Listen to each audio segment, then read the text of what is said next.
आज की वीडियो में हम पढ़ने वाले हैं डायबिटीज़ मेलाइटिस। डायबिटीज़ मेलाइटिस की सबसे पहले हम पढ़ेंगे डेफिनेशन, फिर उसके बाद क्लासिफिकेशन, उसके बाद कौन कौन से कॉजेज़ हैं, कौन कौन से सिम्टम्स देखने को मिलेंगे और फिर हम मैनेजमेंट क्या करेंगे। ये सारी चीज़ें हम डिटेल में पढ़ेंगे, इसलिए वीडियो काफ़ी लंबी हो सकती है।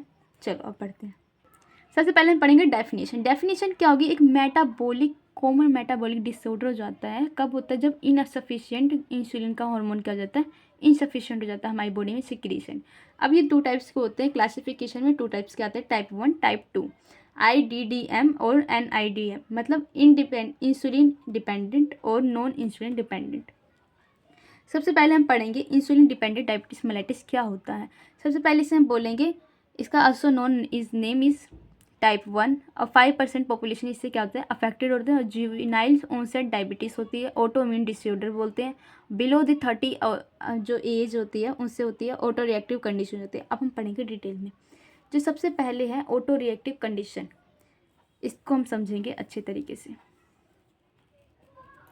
चलो, हमारा जो इम्यून सिस्टम होता है मेनली टू टाइप के सेल्स डिसिक्रीट करता है। एक होता है बी लिम्फोसाइट, एक होता है टी लिम्फोसाइट। जो टी लिम्फोसाइट होता है, बी का तो कोई रोल नहीं है इसमें। टी लिम्फोसाइट क्या करता है, अटैक करता है हमारे बीटा सेल्स के ऊपर। क्या होते हैं ये, अपने ही सेल को क्या मानते हैं, ये फॉरेन पार्टिकल मानने लग जाते हैं। किसको? बीटा सेल को। ये कहाँ पे होते हैं? पैनक्रियाज के अंदर, जिसके अंदर क्या होते हैं, बीटा सेल्स की क्या हो जाती है, डिस्ट्रक्शन होना शुरू हो जाती है, मतलब डिस्ट्रॉय होना शुरू हो जाते हैं। जिसकी वजह से क्या हो जाएगा, इंसुलिन जो है उसकी डेफिशिएंसी हो जाएगी और उसके कारण हमें देखने को मिलेगी जेनेटिक वेरिएशंस। जो बीटा सेल्स होते हैं वो रिकोगनाइज करने ले जाते हैं बाय इम्यून से कि नॉन सेल्स का मतलब ये हमारे सेल्स नहीं है। हमारी बॉडी ही रिएक्ट करने लग जाती है कि ये हमारे सेल्स नहीं है, ये अदर सेल्स हैं, जैसे कि फॉरेन सेल्स या नॉन सेल्स। ये डिस्ट्रॉय करने लग जाती है। ये डिस्ट्रॉय कैसे होती है? इम्यून मेडिएटेड इंजुरी की वजह से होती है। आपको समझ में आ गया होगा बीटा सेल्स का मतलब क्या हुआ। टी लिम्फोसाइट था, वो अटैक कर देता है हमारे बीटा सेल्स को, जिसकी वजह से क्या हो जाएगी, इंसुलिन की डेफिशिएंसी हो जाएगी, जिसके कारण क्या होती है, किसके कारण होता है ये, जेनेटिक वेरिएशंस के कारण। कई हमारी जब बॉडी अडल्ट में जब डेवलपमेंट कर रही होती है तब क्या होता है, जेनेटिक कई सारी ज़्यादा क्या होती है, जेनेटिक वेरिएशन देखने को मिलते हैं, जिसकी वजह से बीटा सेल्स को क्या रिकॉग्नाइज किया जाता है, नॉन सेल्स की, ये सेल्स हमारे नहीं है, जिसकी वजह से हमारी बॉडी के जो सेल्स हैं वो अटैक करने लग जाते हैं किसके ऊपर, हमारे ही सेल्स के ऊपर। इसे बोलते हैं हम ऑटो रिएक्टिव कंडीशन या ऑटो इम्यून डिजीज़, जो हमने बोला था। मेनली क्या होता है, 82 जब क्या होता है 80 to 90% बीटा सेल्स हमारे क्या हो जाते हैं, डिस्ट्रॉय हो जाते हैं। उसके बाद हमें सिम्टम्स अपीयर होते हैं। ये क्या है, बैड कोर्स है जो हमारे लिए हमें देखने को मिलता है। पैनक्रियास अल्टीमेटली फेल हो जाते हैं क्या सिक्रीट करने की, इंसुलिन। फेल तो होंगे ही, क्योंकि क्या हुआ है, बीटा सेल्स की ही डिस्ट्रक्शन हो चुकी है, जिसकी वजह से पैनक्रियास के अंदर भी क्या होने लग जाता है, डिस्ट्रक्शन होने लग जाता है। मेनली ये 12 to 15 एज की चाइल्डहुड के अंदर ओकर देखने को मिलती है और इंक्रीज हो जाता है इसमें mainly blood sugar above the 200 mg/dl। इसमें हमें देखने को मिलेगा, इसमें हमें क्लिनिकल फीचर्स देखने को मिलेंगे टाइप 1 डिसीज़ में।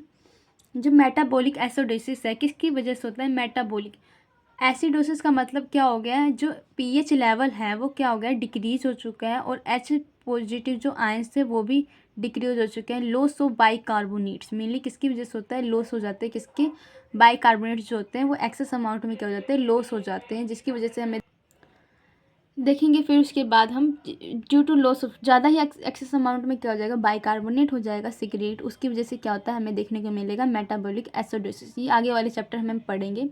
कुस्मोल रेस्पिरेशन क्या होता है, कुस्मोल का मतलब होता है कीटोन बॉडीज़ का इंक्रीज हो जाना, जिसकी वजह से एसीटोन का भी इंक्रीज हो जाएगा और एसिडिक रेस्पिरेशन मतलब एसिडिक स्मेल आएगी हमें दूर से ही पेशेंट के अंदर, उसे हम बोलते हैं कुस्मोल रेस्पिरेशन।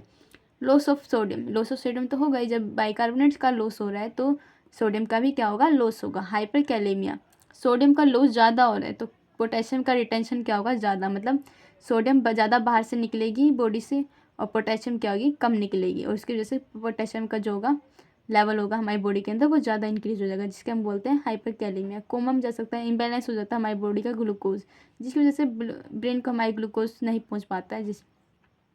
डिहाइड्रेट का मतलब क्या होता है, लॉस ऑफ वाटर।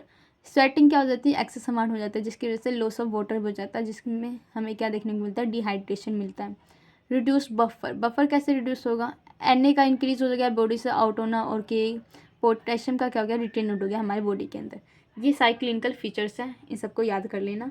उसके बाद बात करते हैं हम कार्बोहाइड्रेट्स की। कार्बोहाइड्रेट क्या करते हैं, क्या इफेक्ट डालते हैं इसके ऊपर। कार्बोहाइड्रेट क्या करेंगे, मेनली क्या होता है, हमारा इंसुलिन डेफिशिएंसी हो जाती है, जिसकी वजह से क्या होती है, इंक्रीज हो जाएगा ग्लूकोज का लेवल। इंसुलिन का फंक्शन क्या था मेनली, पहले हम फंक्शन पढ़ेंगे, याद है रेगुलेशन मैंने आपको पढ़वाया था, जिसमें क्या देखा था हमने, ग्लूकोजिनियोजेनेसिस क्या हो रहा था, डिक्रीज हो रहा था। ग्लूकोजाइनियोलाइसिस क्या कर रहा था, डिक्रीज करता है।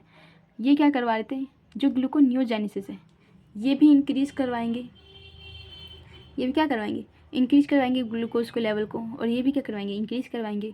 लेकिन इंसुलिन क्या कर रहा था, सप्रेस कर रहा था इनकी एक्टिविटी को, मतलब इंसुलिन की अब डेफिशिएंसी हो चुकी है। अब क्या करेगा, पहले तो इसका फंक्शन था ये इंसुलिन ये काम, अब इंसुलिन ही नहीं है तो ये काम क्या हो जाएंगे, रिवर्स हो जाएंगे। यहाँ पे क्या होएगा, अब ग्लूकोनियोजेनेसिस क्या हो जाएगी, इंक्रीज हो जाएगी ग्लाइकोजेनियोलाइसिस। लॉजिकली इसको सोचना है आपको, तब आपको समझ में आएगा।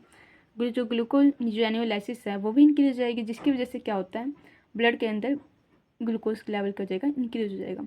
इंसुलिन है वो इफेक्ट ही नहीं डाल रही है। फिर इसके बाद बात करेंगे हम लिपिड मेटाबॉलिज्म। लिपिड मेटाबॉलिज्म में हमें क्या देखेंगे, इंसुलिन का फंक्शन। अब हम पढ़ेंगे लिपिड मेटाबॉलिज्म। इंसुलिन का मेनली फंक्शन देखेंगे, फिर उसकी डेफिशिएंसी के क्या हो जाएगा, सारे के फंक्शन क्या हो जाएंगे, रिवर्स। इंसुलिन क्या कर रहा था, लिपोलाइसिस को रोक रहा था, कीटोजेनेसिस को रोक रहा था, और लिपोजेनेसिस को इंक्रीज कर रहा था। मतलब लिपोलाइसिस अब क्या हो जाएगी, डेफिशिएंसी हो चुकी है, तो लिपोलाइसिस क्या हो जाएगी, इंक्रीज हो जाएगी।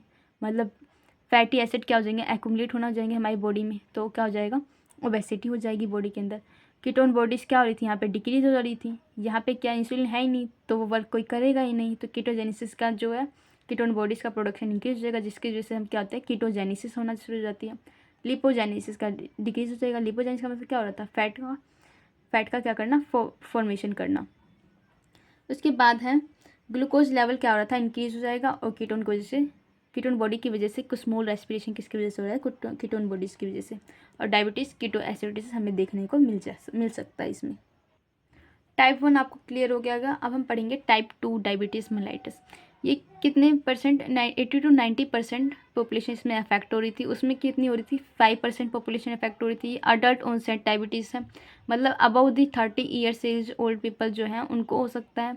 वहाँ पे क्या था, इंसुलिन की डेफिशिएंसी हो रही थी। यहाँ पे क्या, इंसुलिन रेजिस्टेंस है। इंसुलिन की जो अमाउंट है वो तो नॉर्मल है, बट यहाँ पे क्या हो रहा है, जो GLUT4 रिसेप्टर है, GLUT4 क्या था यहाँ पे हमारा, ये एंजाइम होता है, वो रिसेप्टर होते हैं, ये क्या होते हैं, ये नॉन फंक्शन होता है, मतलब एक ट्रांसपोर्टर का काम करता है GLUT4 रिसेप्टर। ये ट्रांसपोर्टर ही जब तक ग्लूकोज को नहीं पहुंचाएगा हमारी बॉडी के अंदर, जब तक ग्लूकोज का लेवल मेंटेन नहीं हो पाएगा, जिसकी वजह से ये नॉन फंक्शन हो जाते हैं। ओबीस पेशेंट को हमें देखने को मिल सकती है। डायबिटीज जेनेटिक क्या हो सकते हैं, फैक्टर क्या हो सकते हैं, डिक्रीज कर देते हैं हमारे टारगेट सेल को। और ये नॉर्मली, इसमें क्या होता है, नॉर्मल इंसुलिन तो लेवल होता है, but body can not use insulin properly, क्योंकि क्या होता है यहाँ पे GLUT4 रिसेप्टर क्या होते हैं, अनफंक्शनल, मतलब फंक्शन नहीं कर पाते। मेनली ये किसकी वजह से होता है, GLUT4 रिसेप्टर की अनफंक्शन की वजह से ये फंक्शन नहीं कर पाते अच्छे तरीके से। अब हम पढ़ेंगे clinical features.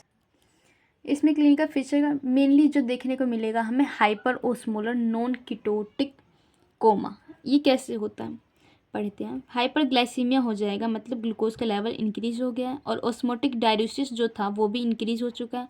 Loss of electrolytes आपको पता ही था, पढ़ा था आगे हमने, वहाँ पे क्या हो रहा था, वो भी इंक्रीज हो चुका है। स्वेटिंग के थ्रू इलेक्ट्रोलाइट्स क्या हो रहे हैं, रिमूव आउट हो रहे हैं हमारी बॉडी से, और जो बाइकार्बोनेट्स थे उसका भी लॉस हो रहा है, इंक्रीज हो रहा है। हाइपरोस्मोलिटी में क्या जा रहा है, पेशेंट चला जा रहा है, और वाटर का डिक्रीज कर देगा इंटेक, जिसकी वजह से डिहाइड्रेशन हो जाएगा, और GFR का जो रेट है वो भी डिक्रीज हो जाएगा, जिसकी वजह से ग्लूकोज का रिटेंशन हमारी बॉडी में इंक्रीज हो जाएगा, जिसकी वजह से हमें क्या देखने को मिल सकता है, कोमा। अब पढ़ेंगे हम हाइपर ट्राइग्लिसरीडीमिया।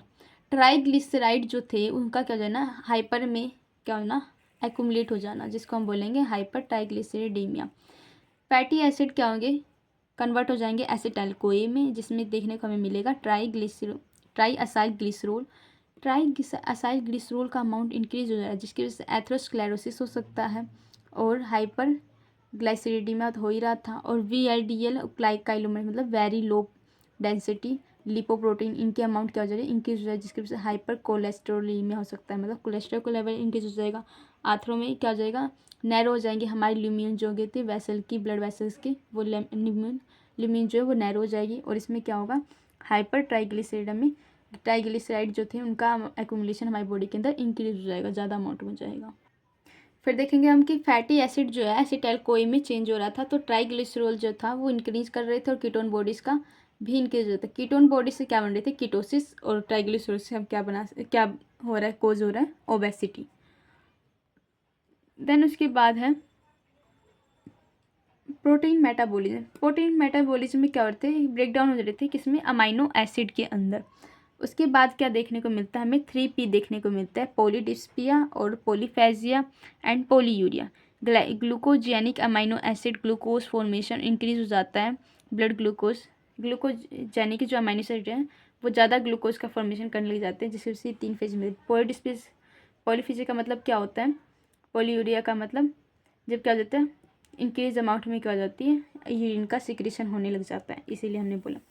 उसके बाद है डायबिटीज़ कीटो एसिडोसिस। इसमें क्या देखेंगे हम, कीटोन बॉडीज़ का प्रोडक्शन इंक्रीज हो जाएगा, कीटोन बॉडीज़ का एब्जॉर्प्शन डिक्रीज हो जाएगा और स्मेल आएगी एसीटोन की, ब्रेथ की, जिसको हम कीटोसिस बोलते हैं। टाइप 1 और स्टारवेशन में हमें देखने को मिलता है कीटोन बॉडीज जो टेस्ट है, 2 टेस्ट किए जाते हैं, रोथरास नाइट्रो। इसमें 2 चीज़ होती है, टाइप 1 डायबिटीज़ हुआ है या फिर स्टारवेशन हुआ है। अब इसको देखने के लिए हम क्या करेंगे, रोथरास टेस्ट जब भी पॉजिटिव होगा जब स्टारवेशन की वजह से क्या हुआ है, हाइपरग्लाइसीमिया हुआ है। और बेनेडिक्ट टेस्ट कब पॉजिटिव होएगा, जब दोनों पॉजिटिव हो जाएंगे, जब ये दोनों पॉजिटिव हो जाएंगे, टाइप 1 डायबिटीज़ मेलिटस कंसीडर कर देंगे। रोथरास पॉजिटिव कब होगा, जब सिर्फ स्टारवेशन होगा, और ये दोनों पॉजिटिव कब होंगे, जब टाइप 1 डायबिटीज़ मेलिटस होगा। ये दोनों पॉजिटिव हो जाते हैं तो हमें क्या देखने को मिलेगा, टाइप 1 डायबिटीज़ मेलिटस। उसके बाद हमारा अगला टॉपिक जो नेक्स्ट साइन सिम्टम्स है, ये रेटिनोपैथी। रेटिना कहाँ पे होता है, हमारे आइस के अंदर होता है। रेटिना के अंदर क्या हो जाती है, सोर्बिटल नाम का एक ग्लूकोज होता है, वो क्या होता है, एक्यूमुलेट होना शुरू हो जाता है हमारे आई के अंदर, जिसको हम बोलते हैं रेटिनोपैथी। उसके बाद है न्यूरोपैथी। पेरिफेरल एरिया में क्या हो जाएंगे, सोर्बिटोल जो होता है ग्लूकोज का वो एक्यूमुलेट होने लग जाते हैं, जिसको हम बोलते हैं फीट अल्सर। नेफ्रोपैथी का मतलब होता है किडनी इनसाइड नेफ्रॉन मेम्ब्रेन होता है, वहाँ पे क्या होता है, प्रोडक्शन करता है ग्लाइकन्स का।